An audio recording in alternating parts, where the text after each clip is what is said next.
Luis Antonio Tagle's latest revelation has left the world stunned. At 76, the Filipino cardinal, known for his humility and deep faith, has finally admitted what many have long suspected. Could he be strategically positioning himself as the next pope? With whispers in Vatican City turning into resounding echoes, we delve into the story that has captured global attention. For years, Cardinal Tagle has walked the same corridors as some of the most powerful figures in Catholic history.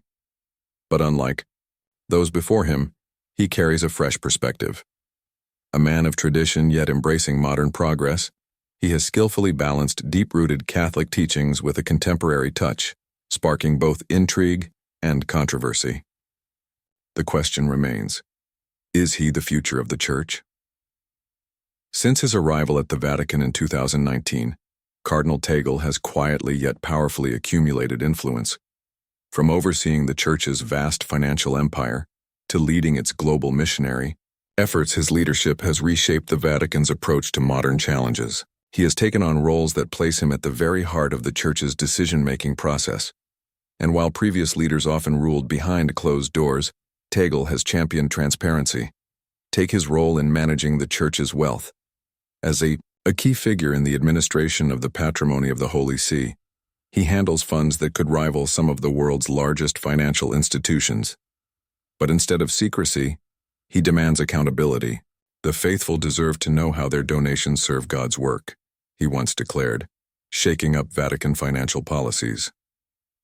Cardinal Tagle's influence is not limited to the Vatican. His humanitarian work spans the globe. From leading relief efforts in war-torn Syria to responding to natural disasters, he has proven to be more than just a religious leader. He is a beacon of hope.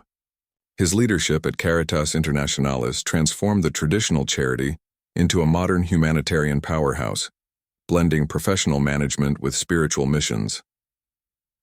In February 2024, the French government awarded him the Legion of Honor, France's highest distinction. But in true Tagle fashion, he deflected the praise, stating, "This honor belongs to the countless hands that serve the poor." His humility once again set him apart.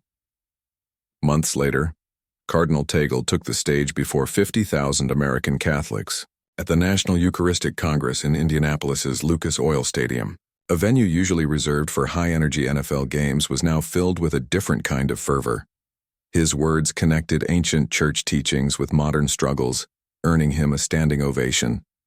Perhaps his most profound achievement is breaking the centuries-old European grip on Vatican leadership. As the first Filipino to reach the highest cardinal rank, Tagle has shattered long-standing barriers, amplifying the voices of Asia and Africa, regions where Catholicism is growing rapidly. His ability to bridge East and West has made him a sought-after figure in interfaith dialogues. Muslim leaders respect him for his religious tolerance, Jewish rabbis commend his efforts for unity, and even secular organizations look to him for insights on global issues like poverty and climate change. The speculation surrounding his potential rise to the papacy is no longer a quiet whisper. It is a loud and growing discussion. Vatican insiders and international media alike have begun to seriously consider his candidacy. He possesses the perfect blend of spiritual depth, administrative expertise, and warmth that could make him a transformative pope. But those who work closely with him say one thing remains unchanged: his humility. A man who stops to chat with Vatican gardeners, remembers their names, and takes time for everyday Catholics is not seeking power. He is seeking to serve. Cardinal Tagle's leadership style is what makes him stand out. While some leaders impose change with force, he does so with kindness. He challenges traditional views without alienating the faithful. His open-mindedness and progressive approach have won over even the staunchest conservatives. For example, while he upholds the Church's teachings on controversial topics like abortion and contraception, he also advocates for a shift in tone. "The harsh words we used in the past have built walls instead of bridges," he once said. His voice is particularly soft when speaking about LGBTQ+ Catholics and divorced individuals. In a landmark speech, he declared, "Before we speak of sin, we must speak of human dignity. Before we point fingers, we must extend hands." For Cardinal Tagle, faith is not just about words, it's about action. Environmental protection is a personal mission for him. When typhoons ravage the Philippines, he doesn't just offer prayers, he leads initiatives. Under his leadership, parishes have planted trees, reduced plastic waste, and transformed empty lots into community gardens that feed the hungry. Despite his rise in Vatican ranks, Tagle remains a cardinal of the people. In Manila, he was known for riding the bus and carrying his own bags.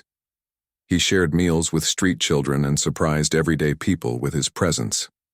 Stories of him casually sitting beside commuters in jeepneys spread like wildfire. "He sat right next to me and asked about my family," recalls a street vendor. This is not a publicity stunt. It's just who he is. In an era where communication has gone digital, Tagle has adapted seamlessly. His Facebook Live sessions draw millions, and his YouTube videos simplify complex church teachings into easy-to-understand messages.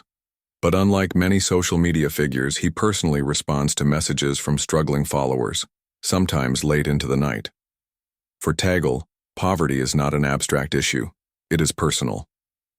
Whether in Manila or Vatican City, his office doors have always been open to the poor. Security guards whisper about how he skips formal dinners to sit with homeless families seeking help. During Manila's urban poverty crisis, he transformed empty church properties into shelters. He didn't just set up soup kitchens, he made sure they served meals with dignity, offering proper plates and tables instead of making people eat from disposable containers. Perhaps his most revolutionary act is his willingness to challenge the church itself. During a heated debate on church wealth, he stunned traditionalists by calling for greater financial transparency. "We cannot preach poverty while living in luxury," he declared. These words sent shockwaves through the Vatican, forcing a much-needed discussion about accountability. Cardinal Luis Antonio Tagle's leadership is redefining Catholicism in the modern era. He is not just a rising figure in the church, he is reshaping its very heart and soul. While some leaders hold on to power, he holds on to people. His vision for the church is clear, one that is open, compassionate, and in touch with the struggles of the modern world. If you enjoyed this deep dive into Cardinal Tagle's remarkable journey, don't forget to like, share, and subscribe for more insightful content. Until next time, stay informed and keep questioning the world around you.